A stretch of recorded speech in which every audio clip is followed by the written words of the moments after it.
హైదరాబాద్ ను అంతర్జాతీయంగా తీర్చిదిద్దడమే తమ లక్ష్యమన్నారు ముఖ్యమంత్రి రేవంత్ రెడ్డి. ఇండో అమెరికా సమ్మిట్లో పాల్గొన్న సీఎం తెలంగాణ విజన్ 2047ను ఆవిష్కరించారు.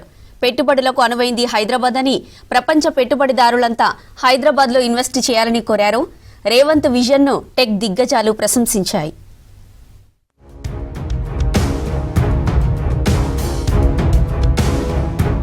అంతర్జాతీయ స్థాయి మౌలిక వసతులు, పరిశ్రమలకు అనువైన వాతావరణం, భద్రతకు ఎటువంటి డోకా లేకుండా భౌగోళికంగా కేంద్ర స్థానంలో ఉన్న హైదరాబాద్ పెట్టుబడిదారులకు ఉత్తమ గమ్యస్థానమని అన్నారు సీఎం రేవంత్ రెడ్డి.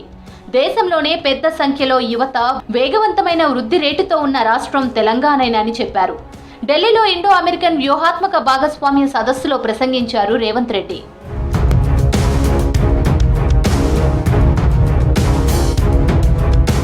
జీసీసీలకు గమ్యస్థానంగా ఉన్న హైదరాబాదులో పెట్టుబడులతో ముందుకు రావాలని పారిశ్రామికవేత్తలను ఆహ్వానించారు సీఎం.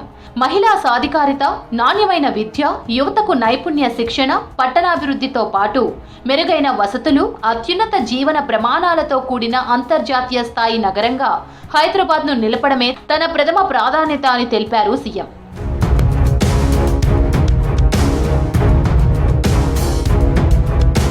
గత 23 నెలల కాలంలో రాష్ట్ర ప్రభుత్వం చేపట్టిన అభివృద్ధి, సంక్షేమ కార్యక్రమాలను వివరించారు ముఖ్యమంత్రి. అద్భుతమైన మౌలిక వసతులతో 30,000 ఎకరాల్లో అంతర్జాతీయ స్థాయి ప్రమాణాలతో భారత్ ఫ్యూచర్ సిటీని నిర్మిస్తున్నామన్నారు. భారతదేశంలోనే నూతన నగరంగా మారుతుందని తెలిపారు రేవంత్. మూసీ నది పునర్జీవనం పూర్తయితే London, Tokyo, Dubai, Seoul river ఫ్రంట్ల మాదిరే హైదరాబాద్ నైట్ ఎకానమీ కొత్త దశలోకి ప్రవేశిస్తుందని అన్నారు సీఎం.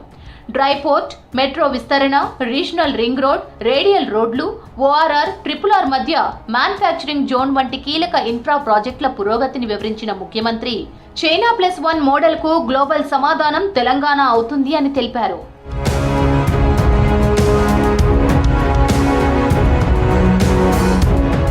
హార్వర్డ్, స్టాన్ఫోర్డ్, ఆక్స్ఫర్డ్ వంటి ఐవీ లీగ్ విశ్వవిద్యాలయాలు హైదరాబాద్లో ఆఫ్షోర్ క్యాంపస్లు ఏర్పాటు చేస్తే తక్కువ ఖర్చు, సులభమైన వీసా విధానాలతో దక్షిణాది దేశాల విద్యార్థులకు నాణ్యమైన విద్య లభిస్తుందని తెలిపారు ముఖ్యమంత్రి రేవంత్ రెడ్డి.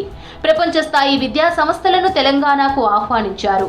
భారతదేశంలో రోడ్లకు ఎక్కువగా నేతల పేర్లు ఉంటాయని, హైదరాబాద్లో ఆ ట్రెండ్ను మార్చాలని తాము అనుకుంటున్నామని సీఎం రేవంత్ రెడ్డి తెలిపారు. ముఖ్యమైన రోడ్లకు గూగుల్, మెటా, టీసీఎస్, ఇన్ఫోసిస్ వంటి కంపెనీ పేర్లను పెడతామని తెలిపారు.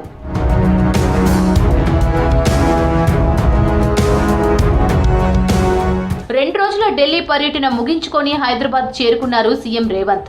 రేపు Jubilee Hills bypoll result, Bihar assembly ఫలితాలు ఉండనుండడంతో అందుబాటులో ఉండాలని మంత్రులను ఆదేశించారు.